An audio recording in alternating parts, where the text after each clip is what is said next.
Bonjour à tous et bienvenue dans cette vidéo d'analyse crypto. Donc nous sommes le 2 juin. Je fais un petit point rapide par vidéo parce que à tweeter ça prend trop de temps et j'ai une contrainte à 11 heures, donc je ne peux pas prendre le temps de tweeter. Donc voici un petit point depuis la semaine dernière, donc en journalier et H4. Alors le Bitcoin, eh ben, il est dans un espèce de marasme, on ne sait pas trop ce qu'il veut, il latéralise, il est en correction, il est en train de tester sa Tenkan ici à 37, on va dire, allez hop, 3715. S'il arrive à la passer, on aura le dernier point haut, objectif à 41 052, et si tout ça c'est bien, eh ben, on pourra monter jusqu'à 44 758. Le niveau d'invalidation à toute hausse, c'est la cassure de la Kijun mensuelle, j'insiste vraiment là-dessus, c'est vraiment le niveau à surveiller, donc on va dire à 34 375, il faut absolument tenir ce niveau-là en support pour envisager une reprise haussière. Et vous voyez que si je mets une droite de support ici, on a exactement un cluster là qui magnifie bien le fait que ce niveau-là est clé. Donc tant qu'on est au-dessus, on peut envisager de la hausse. Ça ne veut pas dire que ça va nécessairement monter, ça veut dire qu'on peut envisager de la hausse avec le dernier point haut comme objectif, voire la Kijun ensuite. Alors la question par rapport à mon décompte est toujours valable, hein, savoir que pour moi je n'ai rien à invalider pour le moment. Ce qui pose problème ici, c'est toujours cette vague 4. Les vagues 4 sont merdiques. Elle est merdique. Donc est-ce qu'elle est finie? Le point haut est bien ici et on va repartir à la baisse, aller chercher le point 5 ici. Donc c'est la cassure ici qui va nous donner la réponse. Ou est-ce que cette vague 4 n'est pas terminée, auquel cas on peut monter plus haut, donc ma vague 4 ici serait fausse, on pourrait la monter ici jusque vers la Kijun, et à ce moment-là on aurait un point 5, un bas de vague 5 qui serait beaucoup plus haut, ce qui serait pas plus mal. Voilà, donc au niveau du BTC, c'est actif, surveillez les 34 375. Si je me mets en intraday, donc pour le H4, vous voyez bien que c'est neutre, on est dans le nuage. Alors j'ai la Kijun ici, donc ça doit être la Kijun hebdomadaire qui est ici.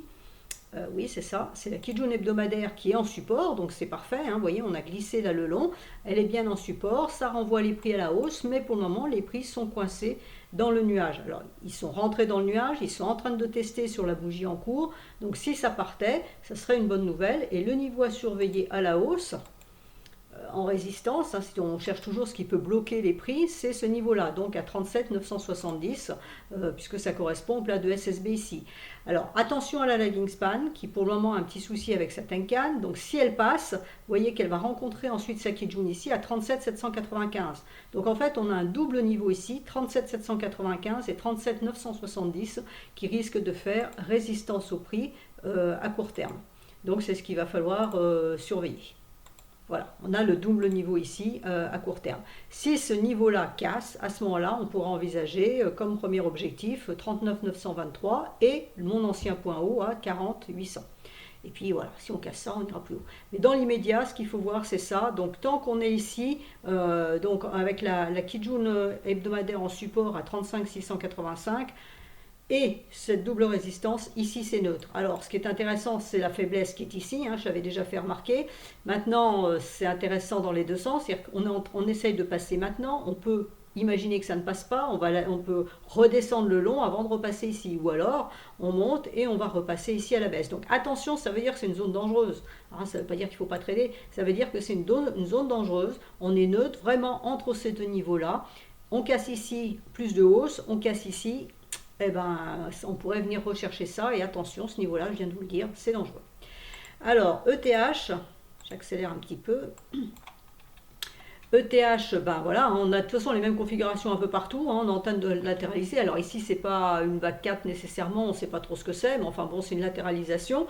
On a le support, la résistance majeure ici à 3047. Il faut casser ce niveau-là pour envisager plus de hausse. Les prix sont en train de lentement remonter, a priori, dans le nuage, donc c'est neutre. La lagging span est libre. Alors elle est libre à la hausse, mais attention, elle est aussi libre à la baisse. Donc dans ce sens-là, c'est pas terrible, alors que les prix, eux, ont un support ici à 2560. Donc tant que ce support-là tient, on peut envisager plus de hausse et aller chercher la Kijun à 3047. Si la Kijun lâche à 3047, à ce moment-là, on pourrait envisager également plus de hausse. H4, alors H4, les prix sont sortis du nuage, mais la lagging span est toujours à l'intérieur. Donc il faut qu'elle sorte. La première résistance, c'est ici à 2083. On casse 2083, à ce moment-là, on peut envisager le niveau qui est ici à 3020, 3016 et le suivant ici à 3115. BNB en journalier paraît plutôt haussier. On voit la lagging span qui est en train de remonter dans le nuage, donc ça c'est beau. Là ça monte, la Tenkan est en support, donc ça paraît plutôt haussier. Donc je mettrai une première résistance à 414,37 et la résistance majeure à 455,25, voire 463,90, 464. C'est le niveau vraiment à aller chercher. Et c'est là où on verra si les prix veulent vraiment repartir à la hausse ou si au contraire on repart pour faire une nouvelle vague baissière et aller chercher la médiane ici de la fourchette. On voit qu'ici il y a un nuage qui pourrait effectivement attirer les prix, donc on est au 15 juin ici. En H4 intraday, donc c'est haussier pour le moment, même réflexion que sur la crypto précédente, la lagging span est dans le nuage, donc c'est plutôt neutre. On a une résistance ici avec les derniers points hauts qui sont là, donc à 388, et une résistance ici à 410 avec ce niveau-là. Donc on va chercher ça, on peut envisager ce niveau-là, il y a encore un autre niveau après, ici à 444. Tant que la Tenkan est en support ici, ça reste haussier. Si la Tenkan est violée, donc à 359, à ce moment-là, on pourrait revenir chercher ce niveau ici qui est à 339. Alors, Link à la Tenkan en support pour le moment. On a eu un beau mouvement haussier. On peut envisager d'aller chercher les 34. Hein, là, la lagging span, vous voyez qu'elle tient le haut du nuage. Donc, tant qu'elle tient le haut du nuage, c'est-à-dire là où on est actuellement à 30,56, on peut envisager d'aller chercher les 34. H4.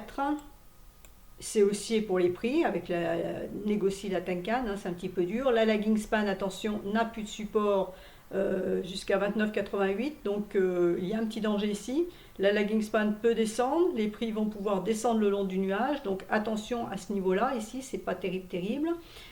Si je prends la trendline ici, vous voyez qu'on a... Voilà, donc là-haut sur Link, a priori en daily, vous voyez que ça a l'air plutôt positif. En H4, on va moduler un petit peu le discours. Alors, ensuite, je ne vais pas toutes les faire. On va regarder XRP. XRP en journalier, donc tant qu'on a la Tenkan en support à 0,94, on peut aller chercher la double résistance à 1,1736, voire 1,2050 ici. La lagging ne passe pas le nuage, donc pour le moment elle ne valide pas de baisse, donc elle peut remonter ici. Attention si elle passe là, parce qu'effectivement là elle passera baissière de fait, puisqu'elle sera sous le nuage, et les prix vont continuer soit à latéraliser, soit baisser effectivement. Donc XRP reste du potentiel haussier, pour le moment ça va, mais vous voyez que le potentiel haussier, il va falloir le valider par la cassure de la Tenkan, pardon, ici à 1,03. Donc si on casse les 1,03, à ce moment-là, on peut envisager d'aller chercher 1,17 ici.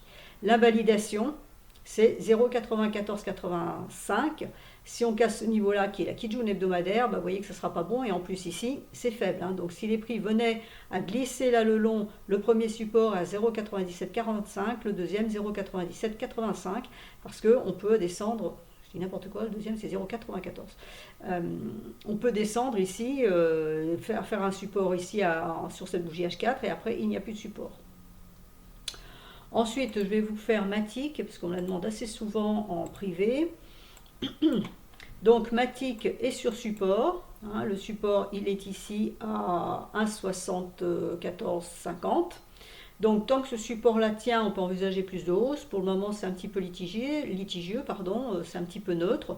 Donc il faut surveiller ce support. Le deuxième support est ici à 1,50. Si ces deux supports tiennent, tant qu'ils tiennent, on peut envisager d'aller chercher la droite de tendance. Donc pour ce jour, elle est à 2,16. Et si je me mets en H4, vous voyez quand je vous dis que c'est neutre de chez neutre. Donc... on a la Kijun en support ici, la Tenkan en résistance ici, les prix sont coincés entre les deux, dans le nuage, donc voilà, la lagging span est en train de titiller un doji, mais a priori elle n'a pas trop envie de passer, elle aura sa Tenkan en plus, il y a une résistance ici à 1,9128, une autre résistance à 1,9749, donc concrètement je n'y toucherai pas. Enfin je vais vous faire Cardano. Comme ça, j'aurai répondu à tous celles qu'on m'a demandé en privé. Cardano. Alors, Cardano, pourquoi je suis en hebdomadaire? En journalier. tiens ça Kijun, hein, l'a repassé hier, là pour le moment ça a l'air de vouloir tenir, la lagging est libre à la hausse, sa résistance c'est la médiane intermédiaire, mais pour le moment ça tient. Alors attention, hein, on a des sommets ici, on a plusieurs sommets, donc il faut les casser à 1,8475, il faut passer ce niveau-là pour éventuellement aller chercher le bas de la borne, enfin la borne basse pardon, de la fourchette. Et si je me mets en H4, vous voyez qu'on a un support ici hein, qui ne doit pas être enfoncé, donc 1,7264. Pour le moment, c'est haussier, ça tient, c'est tenu parfaitement support par la Tenkan. Donc tant que la Tenkan est là, il n'y a pas de souci. La Tenkan, pour le moment, elle est à 1,7243. Tant que ce niveau-là, 72,43, c'est ça, tant que ce niveau-là tient en support, on peut envisager plus de hausse. Et le dernier point haut à dépasser pour une accélération, c'est 1,8360. Voilà, je pense vous avoir tout dit, donc je repars en mer, donc je serai absente jusqu'à vendredi. Je ferai une vidéo d'analyse complète pour Cryptost vendredi qui sera publiée normalement en fin de journée. Voilà, je vous souhaite une excellente journée, un bon jeudi. Pour ceux qui ne sont pas forcément sur crypto, ou même attention ceux qui jouent un peu avec le dollar également, vous avez le NFP vendredi à 14h30, donc attention au niveau dollar. Je vous remercie pour votre attention et à bientôt.